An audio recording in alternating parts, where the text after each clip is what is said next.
87, capítulo 3, el mundo religioso. El cristianismo no comenzó ni se desarrolló en un vacío religioso en el que los hombres se hubieran encontrado como páginas en blanco, esperando algo en que creer. Por el contrario, la nueva fe en Cristo tuvo que abrirse camino entre las atrincheradas creencias religiosas que habían existido durante siglos. Muchas habían degenerado en débiles supersticiones e insulsos rituales, en tanto que otras eran relativamente nuevas y vigorosas. En general podemos referirnos a 5 distintos tipos. El panteón greco-romano. El animismo era la religión primitiva de Roma en los antiguos días de la República. Cada campesino adoraba los dioses de su cortijo y de su fogón, los cuales personificaban para él las fuerzas con las que tenía que tratar en el curso de su vida diaria. Había dioses del bosque y del campo, dioses del firmamento y de los ríos, dioses de la siembra y de la cosecha,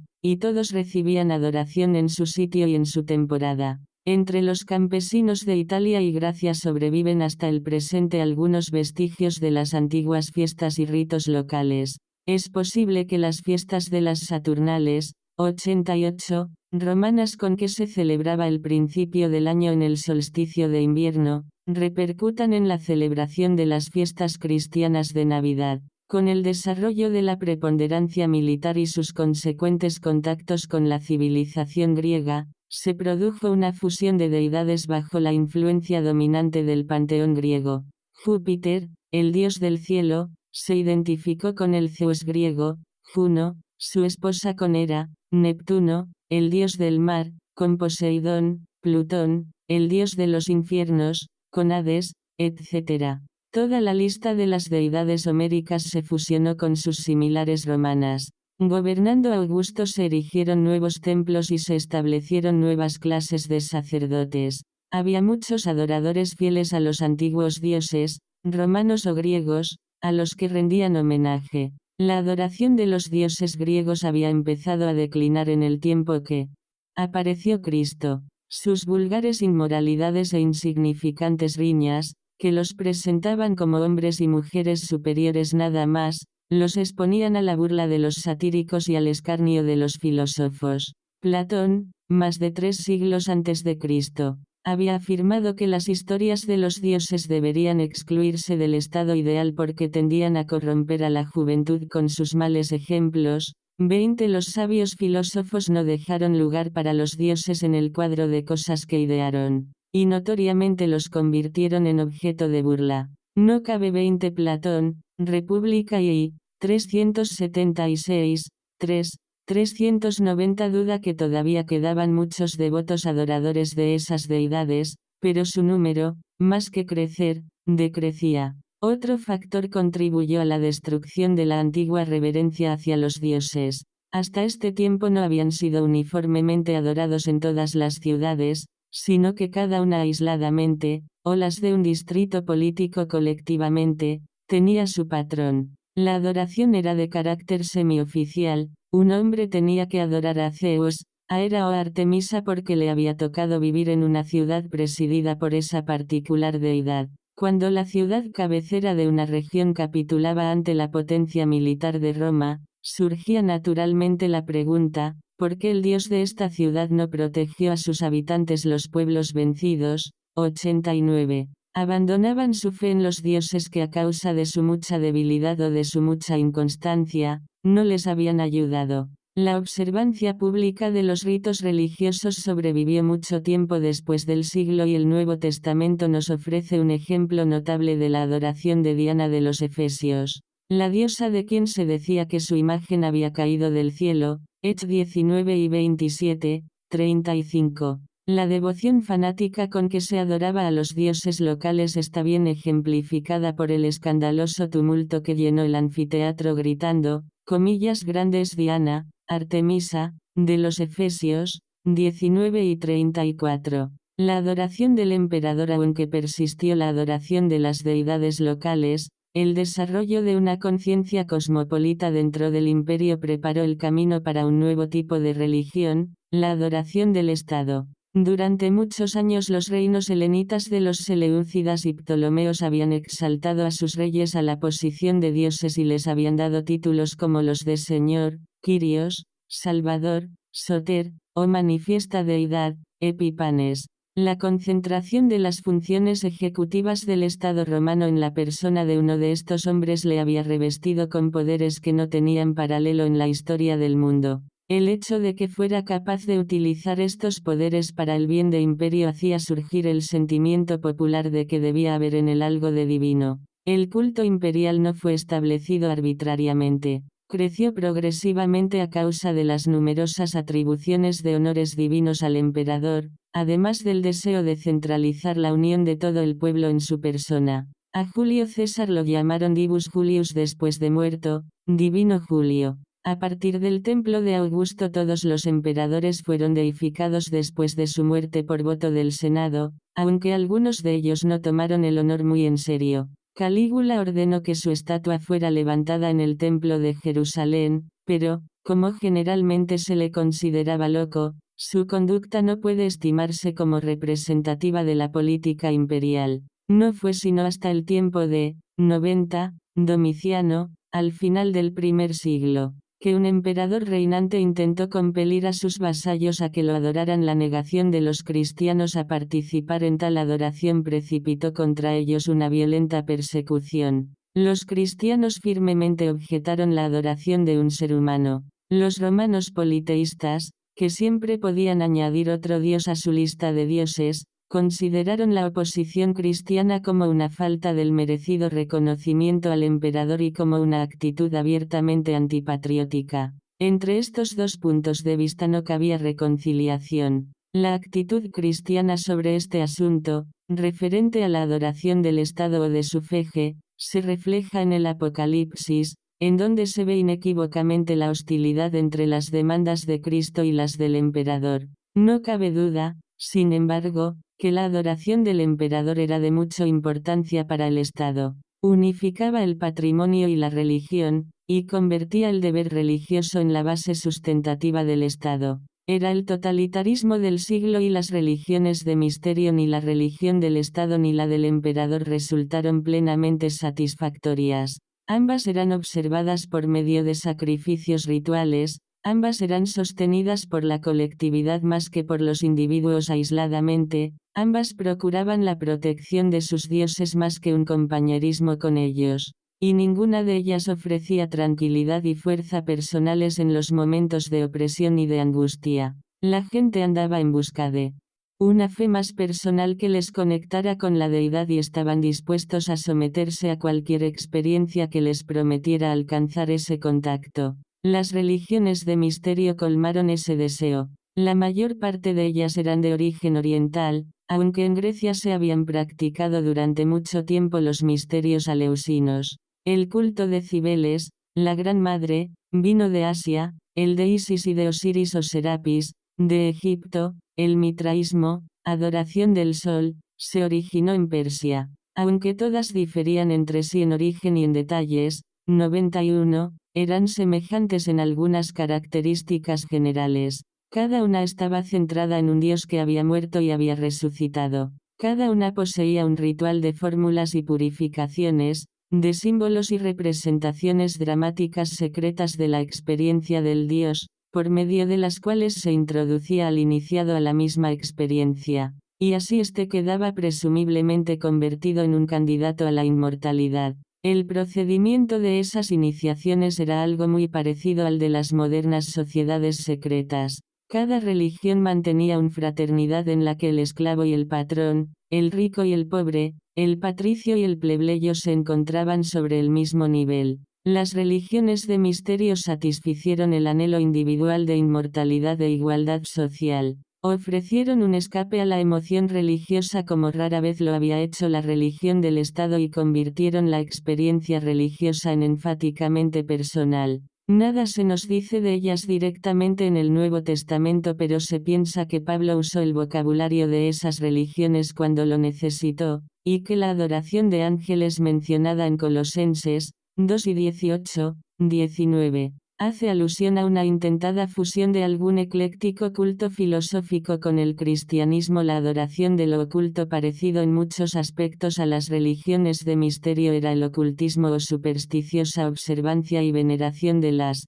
fuerzas del universo, las cuales las multitudes no entendían, pero podían vagamente sentirlas. Para esas multitudes el mundo estaba habitado por espíritus y demonios que podían ser invocados y compelidos a obedecer las órdenes de uno, si uno sabía usar el rito o la fórmula adecuada. Hay alusiones en la literatura contemporánea y en fragmentos de papiro que dan testimonio de que en todos los dominios romanos prevalecía la creencia en lo mágico. Los judíos compartían con los gentiles estas creencias supersticiosas, y en muchas ocasiones estaban más interesados en la magia que los gentiles. La confianza en la magia comenzó en muy antiguos tiempos. Los 92 augurios o predicciones del futuro mediante el examen de las entrañas de animales sacrificados, o mediante la observación del vuelo de las aves, eran prácticas de los romanos desde la fundación de Roma. Los griegos estaban acostumbrados a acudir a los oráculos, donde se suponía que los dioses comunicaban su voluntad a los hombres por medio de sacerdotes a sacerdotisas de su propiedad. La cautividad babilónica puso a muchos judíos en contacto con las tradiciones místicas del Oriente, y se convirtieron en exorcistas profesionales y en nigromantes. Las conquistas de Alejandro establecieron relaciones con los persas, y por conducto de estos el misticismo de Oriente refluyó sobre el Occidente. En el gobierno de Tiberio los horóscopos estaban en su apogeo, pero la magia, según la demuestran los papiros, se hizo popular en el curso de las siguientes centurias. En el Nuevo Testamento se da cuenta del interés que los judíos tenían en la magia. Los fariseos arrojaban demonios, y los hechiceros se mencionan en los Hechos como rivales de la predicación del Evangelio, Hechos 8, 9 a 24, 13, 6 a 11. Los cristianos de Éfeso se dieron cuenta de que la magia pagana no era compatible con el cristianismo, y por eso quemaron sus libros de fórmulas hechiceras en una quema que costó 50.000 denarios, 19 y 19. La actitud bíblica hacia la adoración de lo oculto fue, en todos sentidos, invariablemente hostil. Aunque reconocía la realidad de las fuerzas demoníacas, el trato con ellas quedó estrictamente prohibido tanto en el Antiguo como en el Nuevo Testamento, Deut 18 y 10, 12, 20, Mic 5 y 15, y Cor 10 y 20, 21. En los papiros hay ejemplos de fórmulas mágicas que podían usarse para dominar los espíritus o para traer la buena suerte. Una de estas, tomada de los grandes papiros mágicos del Gran París del siglo III, demostrará la curiosa combinación de fraseología pagana, judía y cristiana que se usaba como fórmula para exorcizar a un demonio.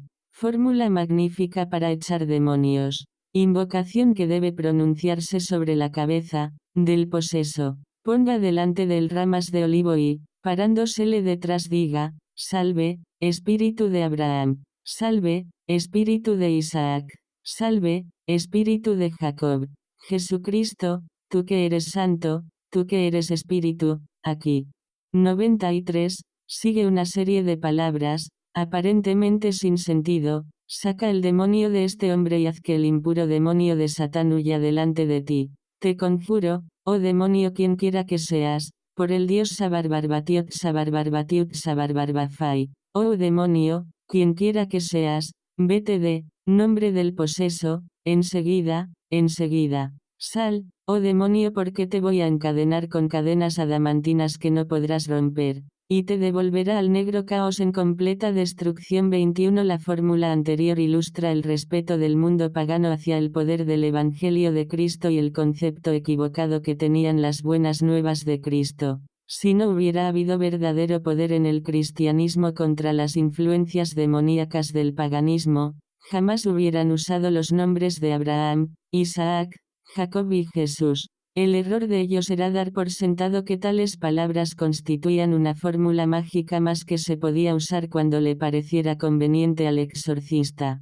El usuario de esta fórmula caía en el error de Simón el mago, que pensó que el poder de Dios se compraría con dinero. Tal revoltura de fe y de superstición nada tenía de raro entre un pueblo que por naturaleza era intensamente religioso, pero que no había tenido acceso a una enseñanza adecuada, ni a un ejemplar de las escrituras. La astrología también fue popular en el imperio durante el siglo y se había originado en Babilonia, donde los claros cielos nocturnos proporcionaban muchas oportunidades para observar ininterrumpidamente las estrellas y los planetas. Como los sacerdotes de Babilonia tenían a los planetas como emblemas de sus dioses, conservaban un cuidadoso registro de sus movimientos. El orden del universo los impresionaba y procuraban relacionarlo con el curso de la vida humana. Por medio de las conquistas de Alejandro, por las que se establecieron relaciones entre los mundos oriental y occidental, los conocimientos astrológicos llegaron a los griegos. Los griegos y los adivinadores de Oriente, que emigraban a Roma para buscar fortuna, hicieron que la astrología se extendiera en el Imperio Romano. 94. La teoría astrológica se basaba en la creencia de que los poderes supremos del mundo que controlaban los planetas y la vida humana obraban simultáneamente en ambos, y muchas veces permitían presagiar el destino de los hombres mediante el curso de los planetas bajo los cuales habían nacido. Para poder captar el mensaje de los cuerpos celestes, se dividía la carrera del Sol y de los planetas entre los 12 signos del zodíaco, cada uno de los cuales ostentaba la marca de una constelación determinada. Conociendo el tiempo exacto del nacimiento de una persona se podía determinar bajo qué signo había nacido, y la posición de los diversos planetas en aquel momento. De sus posiciones podía deducirse la influencia potencial que ejercía en su carrera, y en consecuencia predecir el futuro o advertir sobre lo que se podía esperar, o lo que se debía evitar. El ordenamiento de estos datos constituía lo que se llama horóscopo. Con el advenimiento del sistema astronómico de Copérnico, en el que el Sol ocupa el centro del sistema solar, y no la Tierra, la astrología disminuyó en importancia. Sin embargo, en el tiempo de Cristo adquirió considerable atención, no solo de las clases bajas sino también de la aristocracia. Augusto la empleaba cuando era necesario, y Tiberio 21 George Milligan, Selections from the Greek Papyri, Cambridge, The University Press, 1910, páginas 112 a 114 recurría a ella con regularidad. Nunca penetró al cristianismo porque los cristianos la repudiaron abiertamente. Las filosofías cuando la religión degenera en vacío ritualismo o en cretinas supersticiones, los hombres pensantes tienen que abandonarlas enteramente porque sienten que no encuentran verdadera satisfacción en ellas. No pueden, sin embargo, desconocer la necesidad de encontrar una respuesta racional a los problemas que el mundo les presenta. Los misterios del universo demandan una explicación a menos que uno se contente con ser un estúpido que nunca se preocupe de ellos. La filosofía constituye el esfuerzo de armonizar todo el conocimiento existente acerca del universo, dándole forma sistemática para unificar con ella la experiencia humana. Ha habido diversas, 95, filosofías, bárbaras unas, inofensivas las otras, sutiles aquellas, profundas estas. Algunas han reconocido la existencia de un poder supremo o de una deidad personal. Otras han sido francamente materialistas y han desechado el concepto de la divinidad como ridículo o como innecesario. En todo caso, la filosofía nunca ha dependido de una revelación hecha por Dios. Siempre admite como hecho básico la potencia adecuada del hombre para entender su propio mundo y decidir su propia suerte. El conocimiento por medio del cual tienen que determinarse las decisiones, se derivará de la experiencia de que disponga el individuo o la comunidad. El arreglo del conocimiento dentro de un sistema coherente, tiene que ser dirigido por las reglas de la lógica que el mismo hombre ha formulado. Por medio del incremento de sus observaciones y del perfeccionamiento de su lógica, el hombre llegará a ser capaz de alcanzar el pleno conocimiento de los misterios de los cuales él es parte. Para obtener este fin se crearon diversos sistemas de filosofía. En la medida en que esas filosofías reflejan las actitudes básicas hacia la vida, han persistido hasta el presente, aunque quizá no con sus nombres originales. Todas se fundaron sobre premisas diferentes de los principios fundamentales cristianos. aunque muchas de ellas poseían rasgos que se parecían a los del cristianismo, y aunque el vocabulario, y hasta algunas de las prácticas de estas creencias rivales, posteriormente fueron absorbidas por el pensamiento de la Iglesia, pueden considerarse, en lo general, como fuerzas de oposición más que como la materia de la que se forjó el cristianismo. Es indispensable un conocimiento elemental de esos sistemas filosóficos para comprender claramente el ambiente intelectual y religioso del primer siglo. Platonismo. El platonismo se llamó así por Platón, el gran ateniense, filósofo y fundador de la academia que vivió en el siglo IVAC. Fue amigo y discípulo de Sócrates. De su maestro heredó una mente investigadora y el hábito de pensar conceptos abstractos. Enseñaba que el mundo consiste de un número infinito de cosas particulares, 96, cada una de las cuales es una copia más o menos imperfecta de una idea real. Por ejemplo, hay muchas clases de sillas, pero ninguna de ellas podría considerarse la silla de la cual se derivaron las otras. La silla verdadera o real, pues, no es una fabricada de madera, es una silla ideal de la cual es una copia la que está hecha con madera. El mundo real, por tanto, es el mundo de las ideas, del cual no es más que una sombra el mundo material. Organizadas en sistema estas ideas, a la cabeza de ellas se coloca la idea del bien. Platón, al parecer, nunca personalizó la idea del bien, ni la identificó en el demiurgo, o creador, que formó el mundo material. Consideró que las ideas tenían existencia objetiva, de hecho, constituían la única existencia real, de la cual, el presente mundo es una débil y deformada copia.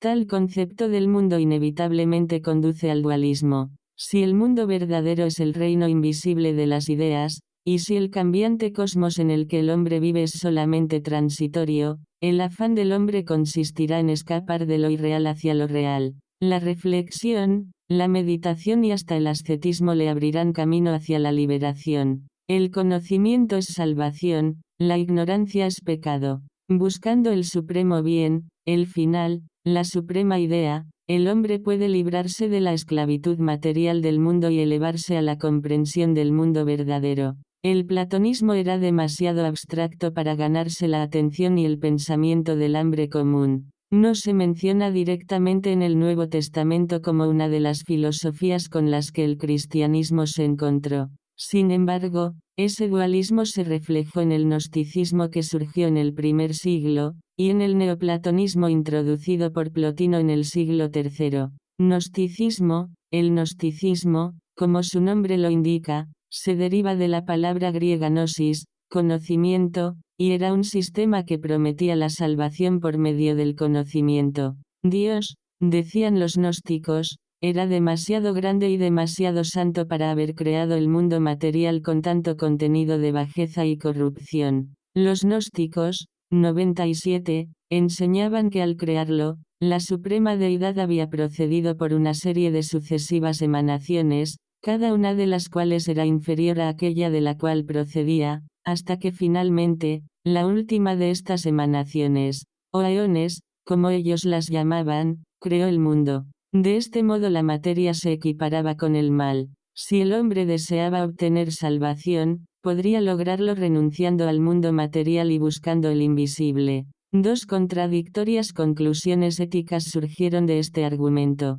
La primera fue el ascetismo, que afirmaba que puesto que el cuerpo es material, es malo y debe conservársele bajo estricto dominio. Sus apetitos deben desviarse, y sus impulsos despreciarse y suprimirse. La segunda conclusión se derivó de la pretensión de que el espíritu es real, y el cuerpo irreal. Si el cuerpo es nada más temporal, sus actos no tendrán consecuencias. La plena gratificación de sus deseos no afectará la salvación final del espíritu, el único que ha de sobrevivir. Parece posible que esta enseñanza haya producido la herejía que Pablo menciona en su carta a los colosenses, donde advierte a sus lectores: mirad que ninguno os engañe por filosofías y vanas sutilezas, según las tradiciones de los hombres, conforme a los elementos del mundo, y no según Cristo. Columna 2, 8. Al parecer, esta herejía negaba la plenitud de la divinidad de Cristo,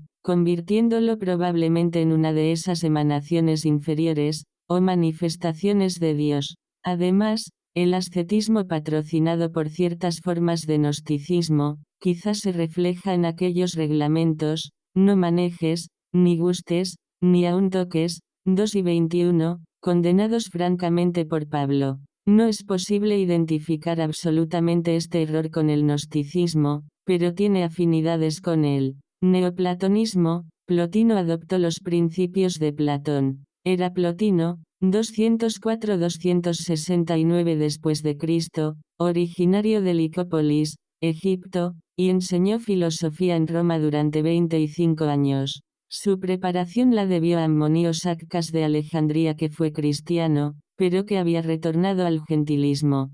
Fue también intensamente afectado por las ideas persas de dualismo que adquirió sirviendo durante una expedición militar romana. 98. El neoplatonismo se caracterizó definidamente como una filosofía religiosa basada sobre el dualismo platónico del ideal universal y la cosa particular, además, sobre el dualismo persa de la luz y las tinieblas. En el neoplatonismo se considera como inevitable que el espíritu es el bien, y que el cuerpo es el inseparable mal. La salvación consiste en eliminar completamente todos los deseos corporales, a medida que se retrocede gradualmente de la vida dependiente de la sensación, moviéndose hacia la vida del espíritu, lo que finalmente se alcanza con la muerte. Entonces cesa la mala influencia del cuerpo para florecer la verdadera vida espiritual. El neoplatonismo fue más allá del platonismo, enseñando que se alcanzará la vida espiritual no por medio de esfuerzos intelectuales, sino debido a una absorción mística en el infinito. Ya que la razón no puede alcanzar a Dios, solo el sentimiento puede establecer comunicación con Él. En el pensamiento dualístico del gnosticismo y del neoplatonismo hay un gran golfo entre la realidad y la materia, no solo en el sentido metafísico de que ambas son irreconciliables en esencia, sino también en el sentido ético, de que una es el bien y la otra es el mal. Consecuentemente, dentro de ninguna de ellas cabe la doctrina de la encarnación. Un neoplatonismo uniforme y congruente consideraría la unión de Dios y el hombre, de la deidad e innecesaria, ya que ningún acto material puede tener efecto sobre el mundo real del espíritu. La resurrección del cuerpo sería una odiosa equivocación, ya que solamente perpetuaría el mal de la existencia material.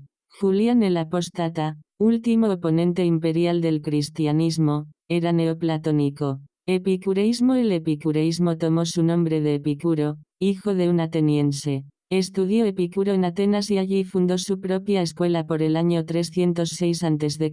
La mejor representación de su enseñanza se encuentra en las obras de su discípulo Lucrecio, filósofo y poeta materialista romano, del siglo que precedió al cristianismo. Enseñaba que el 99 mundo comenzó con una lluvia de átomos, algunos de los cuales por pura casualidad se movieron oblicuamente un pequeñez y chocaron con otros. Estas colisiones produjeron otras, hasta que finalmente, el movimiento consiguiente tuvo por resultado el presente universo. La cosmogonía del epicureísmo es similar a la de la moderna evolución materialista. En un mundo producido por la casualidad no queda espacio para el propósito ni para el designio. No puede haber, por tanto, ningún bien final absoluto. El supremo bien posible, decía Epicuro, es el placer, definido por él como la ausencia del dolor. Al contrario de lo que generalmente se dice del epicureísmo, entonces y ahora, no abogaba por la sensualidad, sino más bien por la elección de aquellos placeres que darán al individuo la más duradera y plena satisfacción. Si la abstinencia de algunas cosas que nos permitimos nos puede traer mayores satisfacciones que los mismos placeres, entonces se impone la abstinencia. El epicureísmo no abogaba por la disipación, pero no ofrecía remedio para el egoísmo. Además era esencialmente antirreligioso. Si el mundo se debió a la materia y a la casualidad, no hay necesidad de ningún poder creador. Si la casualidad determina el resultado de los acontecimientos cósmicos, no queda lugar para una mente creadora y directiva. Los epicúreos, convengamos, no hablaban de los dioses, ni tampoco negaban categóricamente su existencia, pero los dioses, según ellos los imaginaban, se hallaban confinados en un distante cielo de bienaventuranza, donde disfrutaban de su propia sociedad sin interesarse en los triviales asuntos de los hombres. En el mejor de los casos el epicureísmo resulta deísta, pero en realidad ateísta, porque un Dios que es inaccesible o que no tiene interés en los asuntos humanos resulta igual a lo que no existe. Como filosofía, el epicureísmo fue muy popular porque no se inclinaba al razonamiento abstracto. Apelaba a las consideraciones emocionales que proporcionan una justificación filosófica para hacer lo que más quiere la gente. El placer es la finalidad suprema de la vida. Desechaba todo pensamiento acerca del pecado o de la responsabilidad ante un juicio final, puesto que no predicaba el propósito ni el término del proceso del presente mundo. No tomaba en cuenta la inmortalidad, porque estando el cuerpo formado solamente, 100, de átomos, no puede sobrevivir después de la presente vida. En consideración a los principios centrales del epicureísmo, no nos asombra que los atenienses se hayan reído del discurso de Pablo en el Areópago, en el que les predicó a Jesús y la resurrección, Hechos 17 y 18, 32. Estoicismo. En el precitado pasaje del Nuevo Testamento están asociados epicureísmo y estoicismo. El estoicismo fue fundado por Zenón, 340-265 a.C., nativo de Chipre, y posiblemente de ascendencia semítica. Zenón no reconocía un Dios personal, sino que enseñaba que el universo está dirigido por una razón absoluta o una voluntad divina inmanente y que lo posee totalmente. El proceso del mundo queda, pues, gobernado no por la casualidad, sino por un propósito progresivo. Conformarse a la razón, se convierte por tanto, en el supremo bien. El sentimiento personal es inmaterial y aún dañoso, puesto que tiende a embrollar la solución racional de los problemas humanos. El perfecto dominio de sí mismo, insensible a toda consideración sentimental, era la meta de los estoicos. La actitud, supuestamente resultante, ha servido para dar el principal significado que el término estoico tiene en el lenguaje moderno. A causa de que los estoicos creían que la naturaleza ya es como debe ser y que cualquier cosa que pase está regido por la providencia, no quedaba lugar para alterar el proceso o para detener su inexorable curso.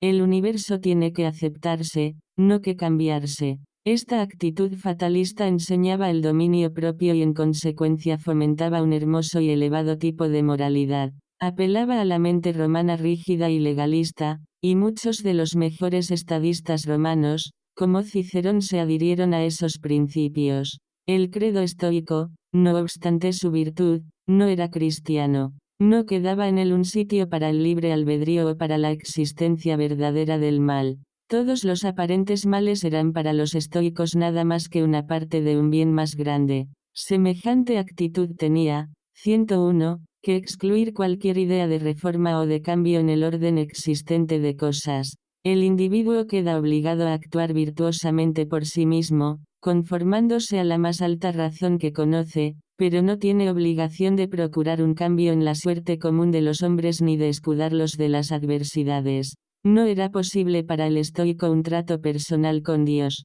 Si la naturaleza trata imparcialmente con los hombres no tendrá favoritismo para con ninguno. Además, la idea de una relación personal con la razón universal o con el proceso cósmico resultaría tan incongruente como la demostración de afecto hacia la ley de gravitación. Dios, según los estoicos, no tiene interés personal en los asuntos de los hombres porque Él no es entidad personal. Todo el concepto del Evangelio cristiano en el que Dios hace frente al mal enviando a su Hijo al mundo para morir por los hombres, tendría que aparecer ridículo a los estoicos. Aunque la ética es muy recomendable, y aunque en algunos puntos remedaba las elevadas metas de la ética cristiana, los dos sistemas, en sus presuposiciones y en la práctica, tenían intereses separados. Otros dos sistemas merecen mención, aunque eran menos populares y de menor influencia que los que hasta aquí hemos reseñado. La escuela cínica, la enseñanza de los cínicos, así como el platonismo, fue resultado de la enseñanza socrática. Habiendo enseñado Sócrates que el hombre de pocas y sencillas necesidades, generalmente sobrevive bajo condiciones que frustran completamente al que tiene multiplicados deseos. Los cínicos lucharon para que la altura de su virtud consistiera en carecer de deseos. Para alcanzar independencia de los deseos se esforzaron en abolirlos. Abandonaron toda suerte de reglamentos y de conveniencias sociales haciéndose completamente individualistas. Con frecuencia los cínicos se conducían y hablaban en forma abusiva e indecente, con el único propósito de demostrar que eran diferentes. La crítica que hizo Sócrates de Antístenes, fundador de la escuela cínica, fue quizás el más penetrante análisis que existe de ese movimiento. Puedo ver tu orgullo, le dijo, por los agujeros de tu manto. 102. El escepticismo,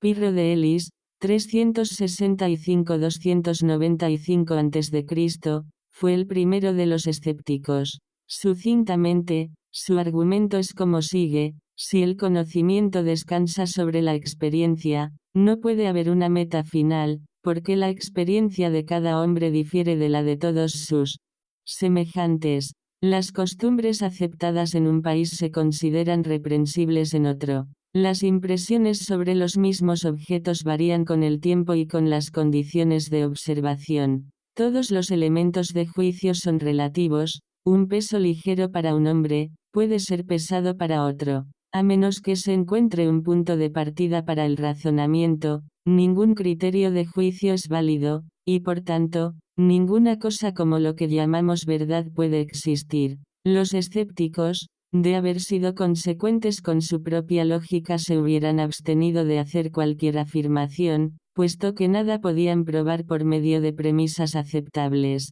El escepticismo lógicamente tendría que terminar en una completa parálisis intelectual. Los cínicos y los escépticos surgieron como resultado del abandono de los principios. El primero afectó a la moral, el segundo al intelecto. El cristianismo difiere de ambos, afirmando que Dios constituye la más elevada aspiración del hombre. Insiste en que el hombre necesariamente depende de Dios, hecho que limita la independencia cínica, y que Dios es el principio de toda razón, ya que su revelación personal sirve como factor regulador en la adquisición de conocimiento por medio de la experiencia. Evaluación de las filosofías. El grado de popularidad que estas y otras diversas filosofías hayan alcanzado no cambia el hecho de que fueron insatisfactorias porque eran demasiado abstractas para que el hombre de la calle las asimilara completamente, y también porque carecían de una finalidad.